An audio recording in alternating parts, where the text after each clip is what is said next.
The World Economic Forum is connected to everything, and it's been like that for a long time. So it should come as no surprise that this organization plays an important role in the web of corruption that I've been uncovering in my videos. Today, we're going to take a look at some of the interesting aspects about the forum's background and its goals for the future. We have, if I look at our stakeholders, we have business, of course, as a very important audience, and we have politics.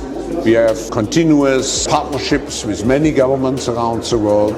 And of course, we have NGOs, we have trade unions, we have all those different parts. Media, of course. Media, of course, and very important experts and scientists and academia. Because if we are looking at the future, I think we should look at new solutions, and the new solutions will be very much driven by technological developments. And we even have, you even have religious leaders, right? We have religious leaders, we have social entrepreneurs, very important social entrepreneurs.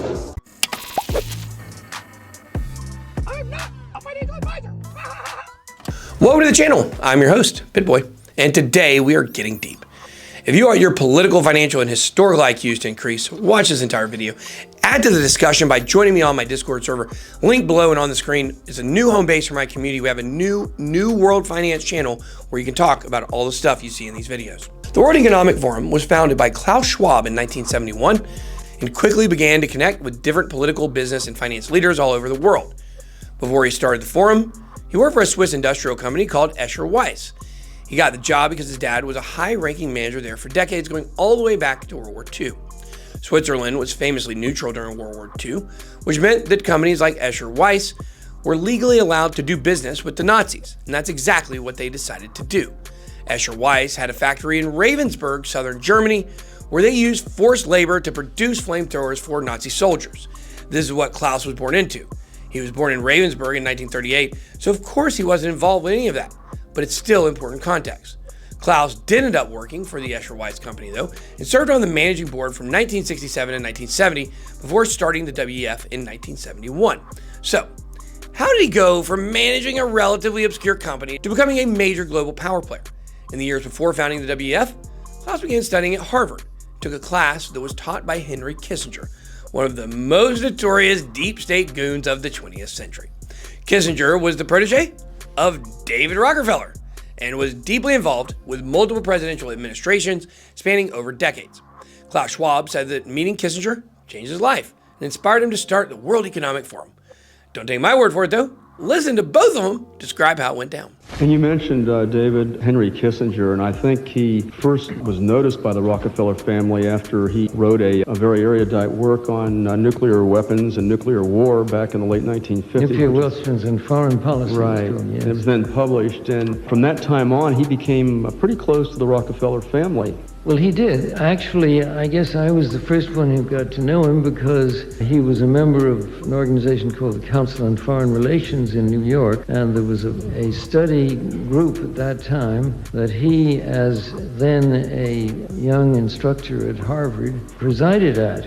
I was so impressed by him that I introduced him to my brother Nelson, who was then governor of New York and was then considering seeking the presidency of the United States. They became great friends, and actually Henry became Nelson's foreign policy advisor as long as he was in public life, and I think is one of the remarkable international statesmen in the world today. Even 30 years after he was Secretary of State, he is still asked by heads of state when he travels the world for his advice. Let me go back to the time you said when you came here, it transformed your life. Was there a course, a professor who really made that difference for you? Yes, there was one course, one seminar of Henry Kissinger, which really opened my eyes. I wasn't accepted to the seminar, but I sat in. I think he let me in because I was German. And it was relatively shortly after the war. There were not too many Germans here. And this created a friendship which has endured until today. And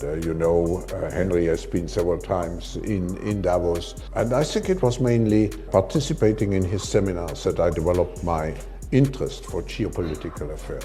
After the WEF was founded, there were a few large meetings with businesses and political leaders, But the first official annual meeting happened in 1974. For the first decade or so, the WEF was a retreat for the powerful, where they could get together and network similar to the Bilderberg Group, but more out in the open.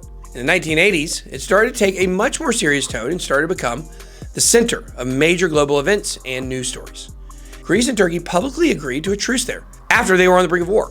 From then on, global policy started to generate at the forum, and there were tons of eyes on the conference every single year. The forum also became a magnet for influential people across politics and business, even more than it was before. At first, Klaus and his buddies had to put a lot of effort into recruitment, but after a while, everyone wanted to get involved because of the reputation the forum had. Power! I saw this tweet the other day that listed all of the big tech founders and CEOs that were members, and I was shocked that it was pretty much everybody behind the big companies. This isn't even a complete list. Schwab has a very disturbing elitist philosophy. He thinks that the world should be controlled and directed by the most powerful and wealthy people in the world. This is pretty much how history has always worked. But as technology becomes more advanced and people become more connected, it's been harder for people in power to manage the level of control that they had in previous generations. Social media has been a very scary thing for them. The WEF's 2010 report, Global Redesign, calls for corporate management by the planet by effectively capturing organizations like the UN. The report says that governments are becoming irrelevant. So according to them, the time has come for a new stakeholder paradigm of international government. You can't even believe they say this stuff out loud. This new paradigm would give the world's largest banks and corporations a seat at organizations like the UN and give them even more power than governments, which would allow them to overrule governments, much in the same way that the superpowers at the UN, like the US, UK, France, Russia, and China, have the power to veto any measures that they don't like at the UN, giving them pretty much total control over the entire system. This is the level of control that the WEF wants to have over international organizations because it would allow them to control governments even more than they already do. Because they're so transparent about their plans for global domination, the WEF has generated a bit of bad press for itself over the years.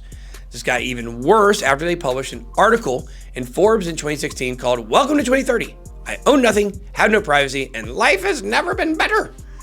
They pretty much became a meme after that. Around the same time, Transnational Institute think tank, or TNI, published a report calling the WEF a danger to democracy, and many other civil rights groups began raising the alarm about the WEF.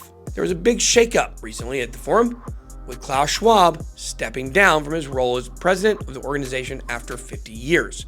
It makes sense because he's pretty old. I mean, look at the dude. He looks kind of like the Six Flags dancing guy.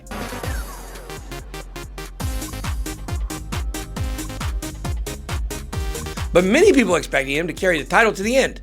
The new president, Boris Brinde, has been working with international organizations for over 20 years, first with the United Nations, then the World Bank, and at some point, even the Bilderberg Group.